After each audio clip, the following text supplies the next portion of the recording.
If you want to continue to follow our adventure, click subscribe. So you don't miss anything, click the bell notification. Made a video the other day about me actually shoveling snow.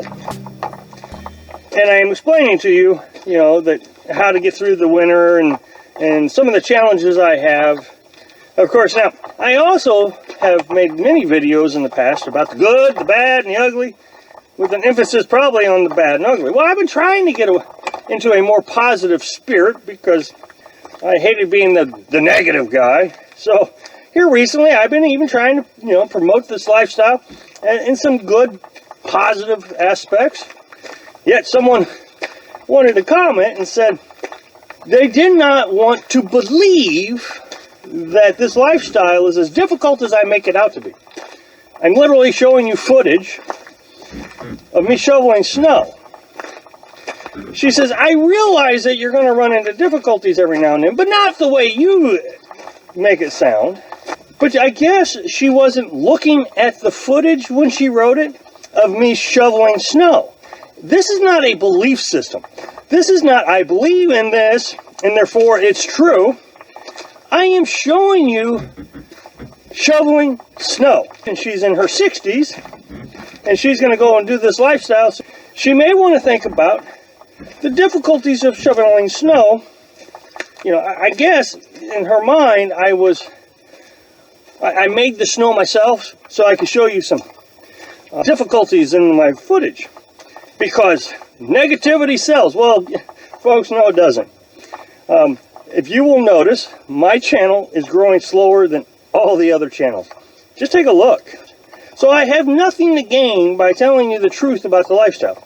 Nothing but a clean conscience that I have told you the truth.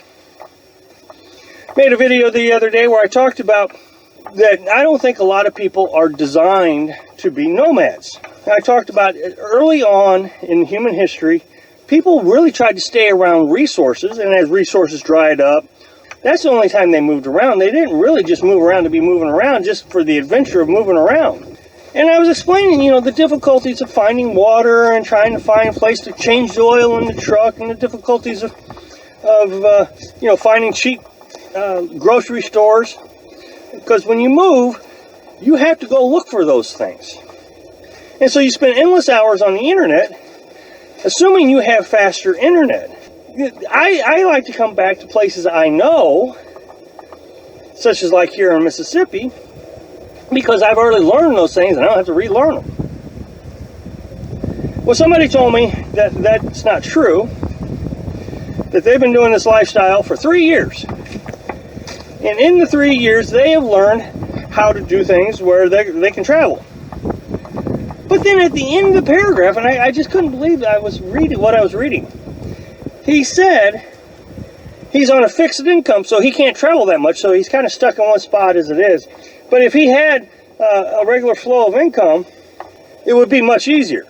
So he had determined, based on his experiences, that if he had some other source of revenue, that he could do these things. Well, there's two things to this. One, I'm not on a fixed income. My income goes like this. And that's pretty typical for a nomad. If you're going from campsite host to campsite host, for example, one job may pay really well, and the next job may not pay well at all. Different seasons, different pay.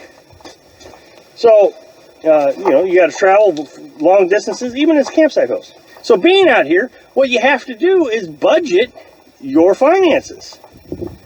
Or you're going to be like that guy and stuck in one area. I budget $850 a month, so I know exactly what I can spend. And when I run out of the money for that month, I stop what I'm doing and wait until I can start the next month. So it doesn't matter if you're on a fixed income or not. And if you're on a fixed income and living in a car and you can't afford to move around, then you wouldn't be able to afford to move around if you had regular income. So there is an example of people making an excuse why the lifestyle isn't what they dreamed of. Well, I'm suggesting, instead of sitting here dreaming that it could be different only if, perhaps you should tell yourself, no, this is the lifestyle. So then I made a video about young people.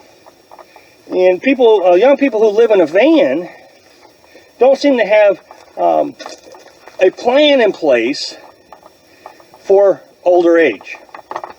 Well, this woman said, you know, I'm 55 years old and I don't have a savings, and I'm going to start this lifestyle in, I don't know what she said, in another year or so, and I'm going to be able to save all kinds of money living in a car so I don't have to pay rent.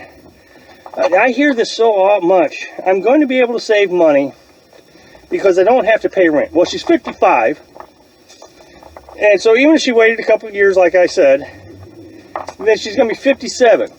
That puts her, what, 5, 6, 7, 10 years before retirement age. That means that she's still going to have to make an income living out here. Living out here, this is key. I have noticed you are not going to make as much money living on the road as you made in your stick and brick life. So let's just throw out some quick numbers. Here's my experience, is if you had to pay $2,000 a month in bills, and you only made $2,000 a month in income. Well, the same thing's going to happen when you come out here.